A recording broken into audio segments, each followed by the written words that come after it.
नमस्कार दोस्तों, स्वागत है एक बार फिर आपके अपने YouTube चैनल जीवा स्टडी पर। मैं वरिष्ठ अध्यापक मुकेश कुमार जांगड़ आपका स्वागत करता हूं। तो हम सेकंड ग्रेड पेपर 1 जीके का जो है कलाम का माइनर टेस्ट 5 देख रहे थे। आज अपनी दूसरी क्लास है। तो आज का पहला क्वेश्चन है, अमोवा वस्त्र कब पहना जाता है। ठीक है, अमोवा वस्त्र कब पहना जाता है। और एक बात मैं बता दूं, जब मैं क्वेश्चन पढ़ूं ना तो आप ऑप्शन को देखकर अपने मन में उत्तर सोच लें कि ये उत्तर हो सकता है। तो जो अमोवा वस्त्र है वो आपका शिकार करते जाते समय पहनते थे, और ये होता था खाकी रंग का। जो पुलिस की वर्दी होती है ना उस हिसाब का होता था, खाकी रंग का, और ये शिकार करते टाइम पहना जाता था। तो ध्यान रखना, अमोवा वस्त्र शिकार करते जाते समय पहना जाता था और ये खाकी रंग का होता था। अगला क्वेश्चन, क्वेश्चन नंबर 22 अब है, आदिवासी पुरुषों द्वारा पहने जाने वाला केसरिया साफा, जो ऊपर सर पर साफा पहना जाता है, केसरिया साफा जो आदिवासी पुरुषों द्वारा पहना जाता था, क्या कहलाता था। तो जो इसका उत्तर होगा आपका फेंटा, और ये मुख्यतः भील पुरुषों द्वारा पहना जाता था। ठीक है, अब बात जो बचे हुए 3 ऑप्शन है उनकी भी कर लेते हैं। ठीक है, खोइतू क्या है। खोइतू है कमर पर बांधे जाने वाली लंगोटी, यानी ये भी आदिवासियों द्वारा कमर पर जो बांधी जाने वाली लंगोटी। ठीक है, कमर पर बांधे जाने वाली लंगोटी, उसको क्या कहते थे, क्या कहते थे, खोइतू। तो ध्यान रखना, खोइतू किसे कहते हैं, कमर पर बांधी जाने वाली लंगोटी को कहते हैं। फेंटा आपको पता ही है, भील जो पुरुष है उनके द्वारा केसरिया साफा बांधा जाता है उसको कहते हैं। फिर आता है खपटा। खपटा जो है सहरिया जनजाति से संबंधित है। सहरिया जो जनजाति है उसके पुरुषों का जो है ये साफा था। ठीक है, खपटा क्या है, सहरिया जनजाति के पुरुषों का साफा। फिर आता है जाड़िया। जाड़िया जो है आपका भील जो पुरुष है वो जो साफा पहनते हैं उस पर बांधे जाने वाली जो है बांधे जाने वाली रंगीन पट्टी, यानी साफे पर एक और कपड़ा बांधा जाता था उसको जाड़िया कहता था। ठीक है, जानने वाली रंगीन पट्टी, रंगीन पट्टी। तो ये आपको क्लियर हो गया होगा कि जो है केसरिया साफा जो आदिवासी पुरुष या भील पुरुषों द्वारा पहना जाता है उसको फेंटा कहते हैं। फिर आती है जाड़िया की बात। तो जो ये साफा बांधा जाता था ना भीलों द्वारा, उसके ऊपर एक रंगीन पट्टी यानी कि एक और कपड़ा बांधा जाता था उसको कहते हैं जाड़िया। ठीक है, फिर है खपटा। खपटा है सहरिया पुरुषों का साफा, और खोइतू है कमर पर बांधी जाने वाली लंगोटी, उसको ही क्या कहते हैं, खोइतू कहते हैं। तो समझ में आ गया होगा आपके। अगला क्वेश्चन, क्वेश्चन नंबर 23।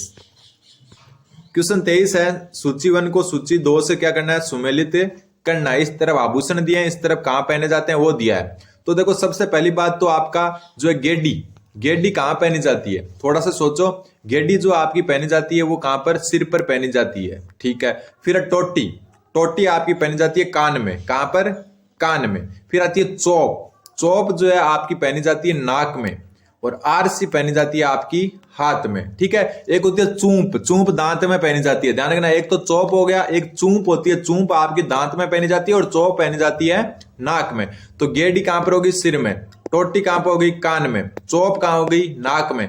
और जो आरसी है वो कहां हो गई, हाथ में। तो ये जो है आपकी मेन जो है सूची 1 को सूची 2 से जो है सुमेलित कर दिया। अगला क्वेश्चन, क्वेश्चन नंबर 24। 24 में देखो, एक तरफ जो है जनजाति दी हुई है, दूसरी तरफ नृत्य दिए हैं। तो देखो मीणा जनजाति का नृत्य कौन सा इनमें से, तो मीणा का जो नृत्य है वो आपका है रसिया। ठीक है, इसके अलावा मीणा का एक और जो नृत्य होता है उसका नाम है सुगनी।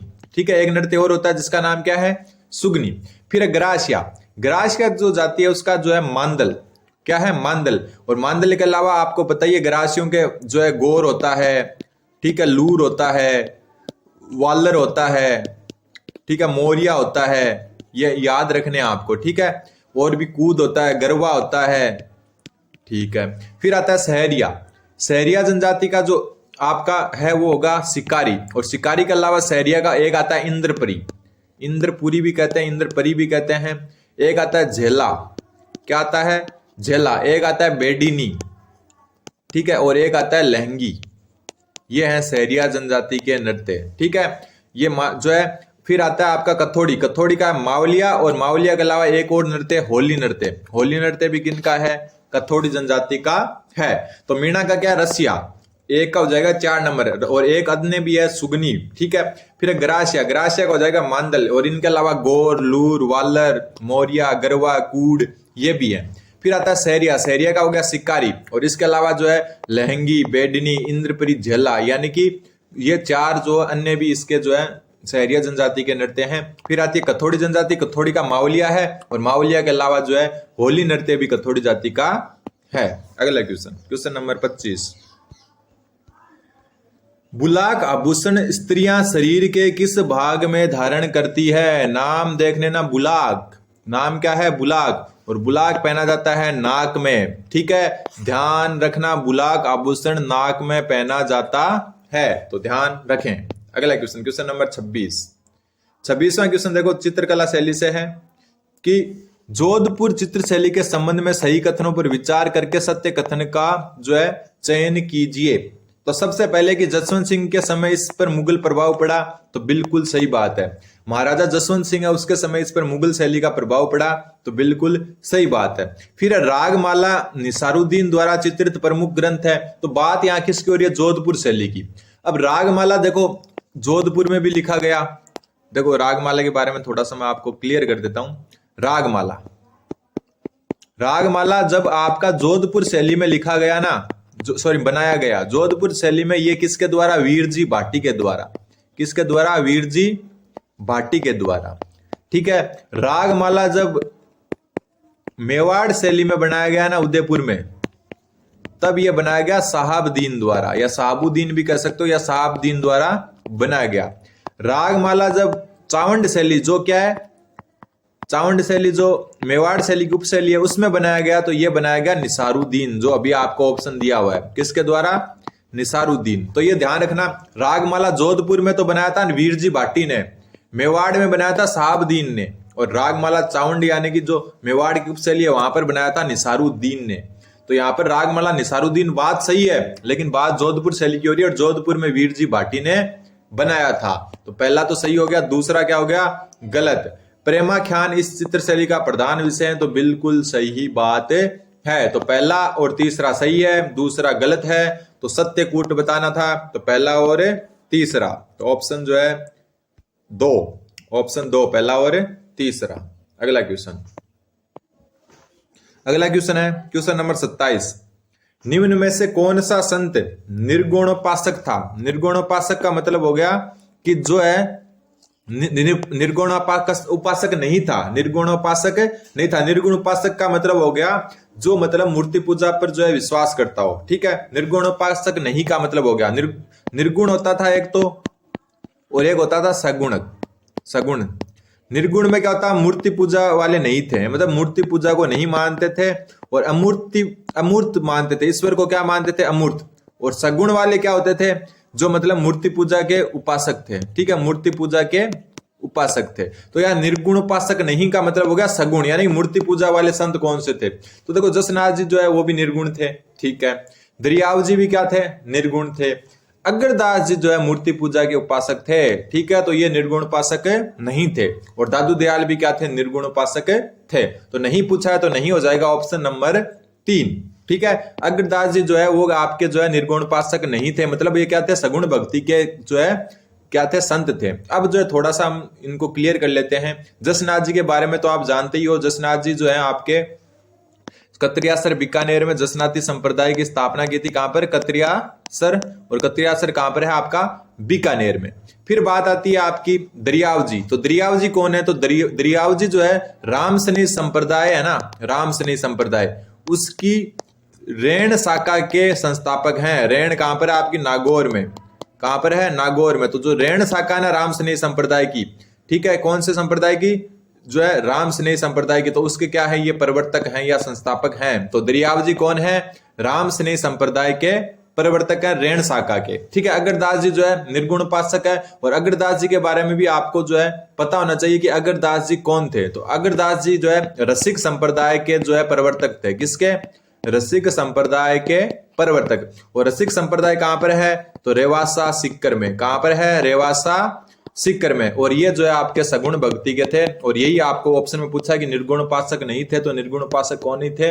अग्रदास जी नहीं थे। दादू दयाल आपको पता ही है, दादू संप्रदाय, और इसको अलग नाम से भी जानते हैं, तो है पर ब्रह्म संप्रदाय। पर ब्रह्म संप्रदाय के जो है प्रवर्तक कौन थे? दादू दयाल। ब्रह्म संप्रदाय या परब्रह्म दोनों ही नाम लेते हैं, वैसे अभी वर्तमान में इसको दादू पंथ कहते हैं। ठीक है, तो ये जो है सारे ऑप्शन का जो है लेखा जोखा हो गया। तो अग्रदास जी सगुण उपासक थे, तो ऑप्शन जो है 3 इसका सही उत्तर हो जाएगा। अगला क्वेश्चन, क्वेश्चन नंबर 28वां है, वही आ गया कि एक तरफ संप्रदाय दिया हुआ है और एक तरफ प्रवर्तक। अलख्या संप्रदाय, अलख्या संप्रदाय के जो थे वो थे लालगिरी। ठीक है, अलख्या संप्रदाय के जो प्रमुख थे वो थे लालगिरी, और अलख्या संप्रदाय मुख्य रूप से बीकानेर में, कहां पर, बीकानेर में। ठीक है, फिर है आपका पाशुपात संप्रदाय। पाशुपात जो संप्रदाय थे उसके जो प्रमुख थे वो थे लकुलिस। ठीक है, लकुलिस जो है पाशुपात संप्रदाय के प्रमुख थे। फिर आता है बैराग पंथ। बैराग पंथ के प्रमुख थे भरतहरि।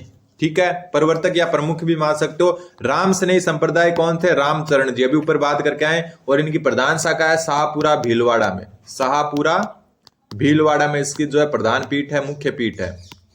तो ये बात ध्यान रखना। तो अलख्या संप्रदाय जो बीकानेर में, लालगिरी जो है इनके जो है प्रवर्तक थे, पाशुपात संप्रदाय के प्रवर्तक लकुलिस, बैराग पंथ के भरतहरि और राम स्नेही संप्रदाय के रामचरण। ठीक है, और शाहपुरा भीलवाड़ा में इनकी जो है प्रमुख पीठ है। तो आपको जो है सुमेलित हो गया होगा, ए का दूसरा, बी का तीसरा और सी का पहला और डी का चौथा। तो ये इसका सही सुमेलित क्रम है। क्वेश्चन नंबर 29वां क्वेश्चन देखो, एकदम इजी क्वेश्चन है। पिप्पासर, लालसर और रामड़ाबास आदि का संबंध किस संप्रदाय से है? तो पिप्पासर पता ही आपको, जो जाम्बोजी थे उनकी जन्मस्थली है पिप्पासर, नागौर जिले में आता है ये। तो कहां से हो गया, जाम्बोजी किससे संबंधित है, तो विश्नोई संप्रदाय से। तो उत्तर आ गया विश्नोई संप्रदाय। और यहाँ का जो इसकी मुख्य प्रधान पीठ है वो मुकाम तालवा। ठीक है, और मुकाम तालवा ध्यान रखना कहां पर है, बीकानेर जिले में। कौन से जिले में, बीकानेर जिले में। और बीकानेर जिले में जो मुकाम तालवा वो जो है विश्नोई संप्रदाय की मुख्य पीठ है। ठीक है, और पिप्पासर जो है जो विश्नोई संप्रदाय में इसलिए महत्वपूर्ण है क्योंकि यहाँ पर गुरु जो जाम्बोजी थे इनके, उनका जो है जन्म हुआ था, और पिप्पासर नागौर जिले में आता है। अगला क्वेश्चन, क्वेश्चन नंबर 30। देखो इनको थोड़ा सा और पोस्टमार्टम कर लेते हैं। ये तो आ गया पिप्पासर वाला, तो विश्नोई संप्रदाय से हो गया। अब नवल संप्रदाय, नाम से ही पता है इसका, नवलदास कौन थे संस्थापक, महर्षि या ऋषि जो संत नवलदास थे वो इसके जो है प्रमुख थे। ठीक है, और नवल संप्रदाय मुख्य थे कहां पर है, आपका जोधपुर में। ठीक है, ये ध्यान रखना, जिले वाले भी ध्यान रखना। जसनाथी का बात कर चुके अपन, बीकानेर कतरियासर से संबंधित है। जसनाथ जी इसके जो है प्रवर्तक थे। निष्कलंकी संप्रदाय जो है संत मावजी जो है इसके, संत मावजी इसके जो है प्रवर्तक थे। और ये जो है साबला गांव डूंगरपुर, साबला गांव डूंगरपुर में इसकी प्रधान पीठ है। डूंगरपुर माही नदी के किनारे है ये। ठीक है, तो ये थोड़ा सा ध्यान रखना। निष्कलंकी संप्रदाय संत मावजी डूंगरपुर से संबंधित, नवल संप्रदाय नवलदास जी जोधपुर से, और जसनाथी संप्रदाय कतरियासर बीकानेर से संबंधित है, और विश्नोई हम बात कर चुके हैं। अगला क्वेश्चन, क्वेश्चन नंबर 30। तो देखो संत मावजी आ गए। संत मावजी के संबंध में निम्नलिखित में से असत्य कथन बताना है। क्या बताना है, असत्य कथन बताना है। सबसे पहले मावजी ने चोपड़ा ग्रंथ लिखा था, बिल्कुल चोपड़ा ग्रंथ जो है मावजी ने लिखा था, और इसमें कई भविष्यवाणियां भी की थी। ठीक है, चोपड़ा ग्रंथ में जो है मावजी ने कई भविष्यवाणियां भी की थी। फिर मावजी द्वारा लसाड़ी आंदोलन चला गया, तो डूंगरपुर में जो है भील जो आदिवासी है उनके लिए लसाड़ी आंदोलन जो है संत मावजी द्वारा चला गया, तो बिल्कुल सही है। तो क्वेश्चन आ जाता है कि लसाड़ी आंदोलन किस संत द्वारा चलाया गया, तो मावजी द्वारा चलाया गया। फिर मावजी सांगलिया धूनी की स्थापना की, तो बिल्कुल गलत है। सांगलिया धूनी जो है ना, इसकी स्थापना की थी लक्कड़दास ने। किसने, लक्कड़दास, संत लक्कड़दास ने की थी। और ये कहां पर है, जो लोसल की तरफ, जो लोसल है ना सिक्कर में, वहां पर जो है ये ध्यान रखना। तो सांगलिया धूनी के संस्थापक कौन थे, लक्कड़दास जी। और लक्कड़दास जी का जो है आपका जो मेन पीठ कहां पर है, तो वो सिक्कर में है, लोसल के आसपास। ठीक है, और मावजी के अनुयायी इन्हें कल्कि का अवतार मानते हैं, तो बिल्कुल सही बात है। जो मावजी के अनुयायी है वो मावजी को जो है भगवान जो विष्णु है उनका कल्कि अवतार मानते हैं। तो ये थोड़ा सा ध्यान रखना। ठीक है, तो सांगलिया धूनी जो है असत्य था, क्योंकि सांगलिया धूनी लक्कड़दास जी की है, और ये सिक्कर में जो है जिले में, जो सिक्कर जिले है उसमें जो है ये मुख्य रूप से है। अगला क्वेश्चन, क्वेश्चन नंबर 31। निम्नलिखित में से कौन सा संप्रदाय राधा कृष्ण जो है, राधा को कृष्ण की परिणता मानकर यानी पत्नी मानकर उनकी पूजा करता है? निम्न में से कौन सा संप्रदाय राधा को कृष्ण की परिणता मतलब पत्नी मानकर जो है उनकी पूजा करता है? तो देखो इसका जो उत्तर हो जाएगा निम्बार्क संप्रदाय। और निम्बार्क संप्रदाय है, इसके बारे में थोड़ी सी हम डिटेल जान लेते हैं। निम्बार्क संप्रदाय है, इसकी राजस्थान, वैसे तो इसके देखो संस्थापक कौन थे, निम्बकाचार्य। कौन थे, निम्बकाचार्य। लेकिन राजस्थान में जो इसके संस्थापक थे राजस्थान में, वो थे आपके परशुराम, परशुराम देवाचार्य। कौन थे, परशुराम देवाचार्य। ठीक है, निम्बार्क संप्रदाय के संस्थापक तो थे निम्बकाचार्य, लेकिन राजस्थान में इसके नाम ध्यान रखना, परशुराम देवाचार्य जो है इसके संस्थापक थे। और इसकी जो प्रधान पीठ है वो सलेमाबाद, किशनगढ़ रूपनगढ़ के पास है सलेमाबाद, और रूपनगढ़ नदी के किनारे है। ठीक है, कौन सी नदी के किनारे, रूपनगढ़ नदी के किनारे, रूपनगढ़ नदी। रूपनगढ़ तहसील भी है अजमेर में, और किशनगढ़ रूपनगढ़ के बीच में सलेमाबाद है, वहां पर इनकी प्रधान पीठ है। और राजस्थान में परशुराम देवाचार्य ने जो है निम्बार्क संप्रदाय की क्या की थी, स्थापना। और राधा कृष्ण को युगल रूप में जो राधा को कृष्ण की पत्नी मानकर जो है कहां पर पूजा होती है, निम्बार्क संप्रदाय में होती है। इसके अलावा जो है गौड़ीय संप्रदाय, गौड़ीय संप्रदाय के बारे में आपको पता होना चाहिए। गौड़ीय संप्रदाय के जो संस्थापक या प्रवर्तक थे वो थे चैतन्य महाप्रभु। कौन थे, चैतन्य महाप्रभु।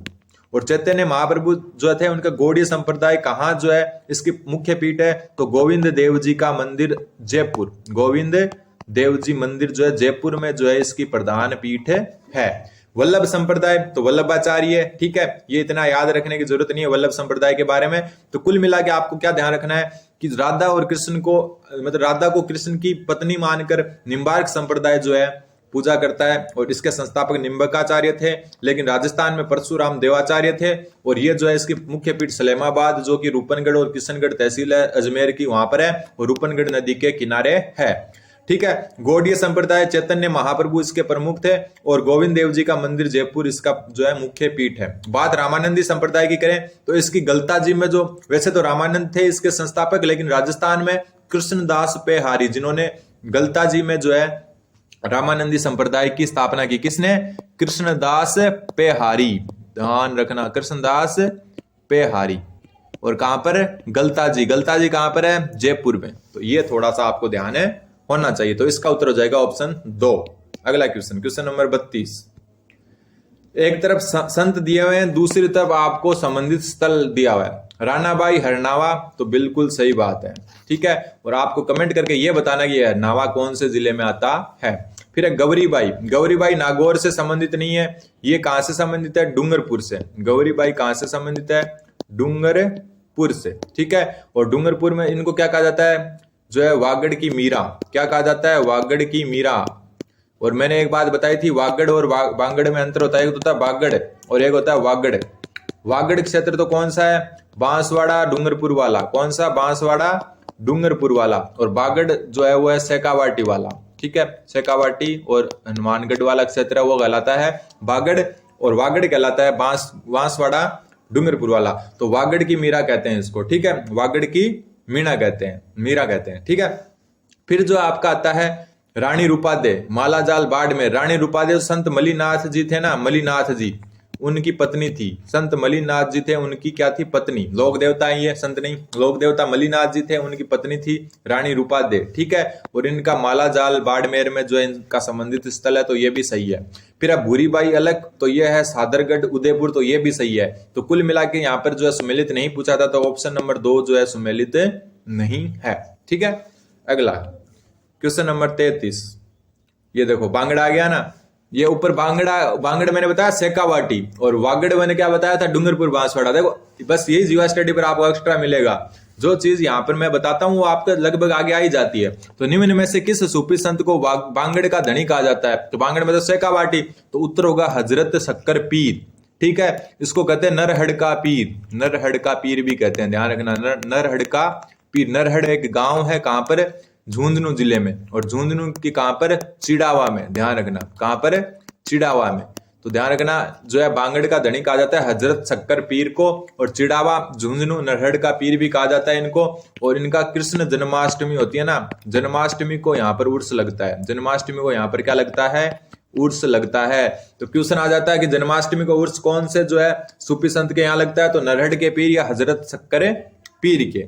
ठीक है, पीर फकरुद्दीन, पीर फकरुद्दीन के बारे में आपको पता होना चाहिए। जो पीर फकरुद्दीन है, इनकी जो है गलियाकोट डूंगरपुर, गलियाकोट कहां पर है आपका, डूंगरपुर में इनकी मजार है। और ये जो है दाऊदी बोहरा संप्रदाय से संबंधित है, दाऊदी बोहरा संप्रदाय। तो क्वेश्चन कई बार ये आ जाता है, दाऊदी बोहरा संप्रदाय से संबंधित एकमात्र उर्स किसका लगता है?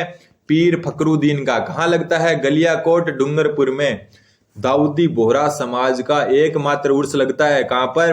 पीर फकरुद्दीन की दरगाह पर, गलियाकोट डूंगरपुर में। ठीक है। फिर जो है आपका शेख हमीदुद्दीन नागौरी, इनको कहते हैं तारकिन, सुल्तान उल तारकिन। क्या कहते हैं इनको? सुल्तान उल तारकिन। तो ये ध्यान रखना। ठीक है। इनको क्या कहते हैं? जो है शेख हमीदुद्दीन को सुल्तान उल तारकिन कहते हैं। और इनका जो मुख्य जो मजार है वो सुरल नागौर में, गांव का नाम है सुरल और जिला है नागौर। ठीक है। तो ध्यान रखना, बागड़ का धनी कहा जाता है हजरत शक्कर पीर को, जिसको नरड़का पीर कहते हैं। झुंझुनू के चिड़ावा में है ये, और जन्माष्टमी पर उर्स बढ़ता है। फकरुद्दीन के बारे में यह ध्यान रखना कि गलियाकोट डूंगरपुर में जो है दाऊदी बोहरा संप्रदाय का एकमात्र उर्स बढ़ता है, वो फकरुद्दीन की ही मजार पर बढ़ता है। हमीदुद्दीन जो है उसको सुल्तान उल तारकिन कहते हैं, और सुरल नागौर में जो है इसकी जो है मजार या दरगाह है। अगला क्वेश्चन, क्वेश्चन नंबर 34। ब्रह्मचरित्र, भक्ति सागर, दया बोध आदि ग्रंथों का संबंध किस संप्रदाय से है? दोबारा सुनना, ब्रह्मचरित्र, भक्ति सागर, दया बोध आदि ग्रंथों का संबंध किस संप्रदाय से है? तो इसका उत्तर हो जाएगा चरणदासी संप्रदाय। ठीक है। चरणदासी संप्रदाय, इसको क्या कहते हैं? सुख संप्रदाय भी कहते हैं। ध्यान रखना, कई बार क्वेश्चन ये भी आ सकता है, सुख संप्रदाय किसे कहते हैं? तो चरणदासी संप्रदाय को कहते हैं। और इनकी प्रधान पीठ है वो दिल्ली में है। कहां पर? दिल्ली में। वैसे अलवर के धौली धूप से संबंधित है, अलवर से संबंधित है राजस्थान में, लेकिन इनकी प्रधान पीठ आपकी दिल्ली में है, चरणदासी संप्रदाय की। और इसको सुख संप्रदाय भी कहते हैं। Question number 35। सूची 1 को सूची 2 से क्या करना है? सुमेलित। मैंने बताया था ना, जिले भी याद रखना, इधर संप्रदाय और इधर प्रमुख पीठ है। निम्बार्क संप्रदाय अभी मैंने बताया था अजमेर के सलेमाबाद में, तो ये हो जाएगा ऑप्शन नंबर 2। ठीक है। पहले का क्या हो जाएगा? 2।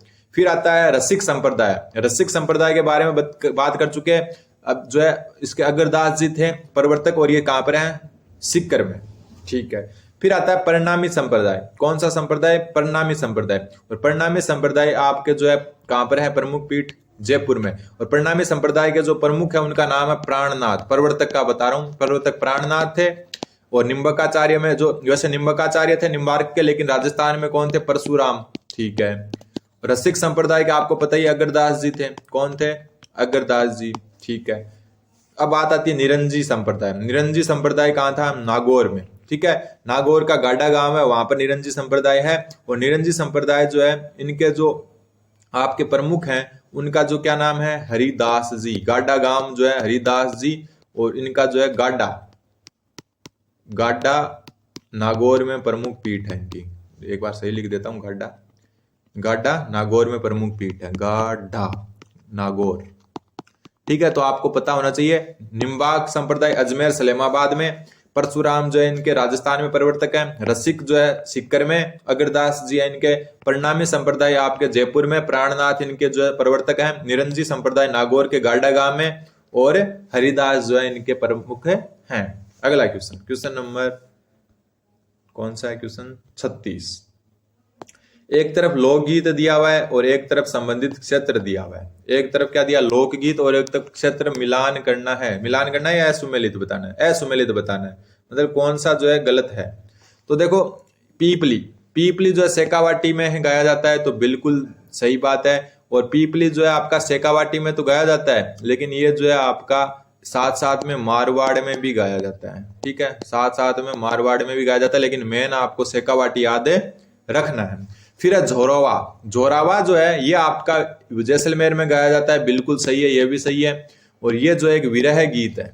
कौन सा विरह? मतलब पत्नी पति की याद में गाती है। ठीक है।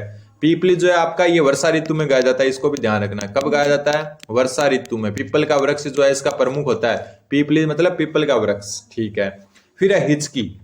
हिचकी जो है ये भी आपका बिल्कुल सही है। और हिचकी जो गीत है ये मेवात में गाया जाता है, और ये एक महिला जो है अपनी पति की याद में गाती है। ये भी एक विरह गीत है। क्या भी है? विरह गीत है। फिर है केवड़ा। केवड़ा जो है हाड़ौती में नहीं गाया जाता, केवड़ा गाया जाता है आपका मारवाड़ में। ठीक है। केवड़ा कहाँ गाया जाता है? मारवाड़ में। तो असुमेलित पूछा था, तो ऑप्शन 4 असुमेलित हो गया। क्यों? क्योंकि ये क्या होगा? मारवाड़। ठीक है। अगला क्वेश्चन, क्वेश्चन नंबर 37। 37वां क्वेश्चन क्या बोल रहा है? कि लंबा चौड़ा व गठीला बदन, ठीक है, लंबा चौड़ा व गठीला बदन, गोल मूछ, ऊंची पगड़ी, राजसी वैभव के वस्त्राभूषण जैसे पुरुष आकृति विशेषताएं किस चित्र शैली से है। मतलब लंबा चौड़ा और गठीला बदन, गोल मूछ और ऊंची पगड़ी और राजसी वैभव के जो वस्त्र आभूषण है वो किस चित्रकला शैली में पुरुषों को इस हिसाब से दिखाया गया है, ये पूछा है। तो उत्तर हो जाएगा ऑप्शन नंबर 1, जोधपुर चित्र शैली। ठीक है, ध्यान रखना, जोधपुर चित्र शैली में लंबा चौड़ा और गठीला बदन और गोल मूछ और ऊंची पगड़ी दिखाई गई है। डायरेक्ट याद रखना है इस चीज को आपको। ठीक है, अगला क्वेश्चन, क्वेश्चन नंबर 38, अजमेर चित्र शैली किस पेंटिंग स्कूल से संबंधित है। अब थोड़ी सी पेंटिंग स्कूल्स की बात कर ही लेते हैं क्योंकि अपने सामने जो आ गया है। तो मेवाड़ पेंटिंग स्कूल है, उसमें कौन कौन सी शैली है मेवाड़ की में, देखो एक तो चावंड है, चावंड शैली, एक शॉर्ट में लिख देता हूं उदयपुर शैली है, ठीक है, एक नाथ द्वारा शैली है, नाथ द्वारा, और एक है देवगढ़ शैली। देवगढ़ के अलावा आपकी जो है शाहपुरा शैली।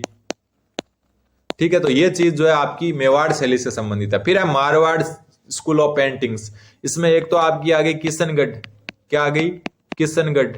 ठीक है, एक अजमेर आ गई क्योंकि किशनगढ़ आया तो अजमेर भी आएगी। इसके अलावा जो है सावर, ये भी अजमेर के पास का एक क्षेत्र है। फिर आएगी सिरोही, मारवाड़ की है, ठीक है, सिरोही। सिरोही के बाद में बीकानेर शैली, बीकानेर के बाद में जैसलमेर शैली। ठीक है, तो ये सारे के सारे आपके किससे संबंधित है, मारवाड़ से। और इसके अलावा कुछ ठिकाने भी थे, कुछ ठिकाना चित्र शैलियां भी थी। वो कौन सी थी, घाणे राव जो पाली में है, तो घाणे राव। फिर रिया,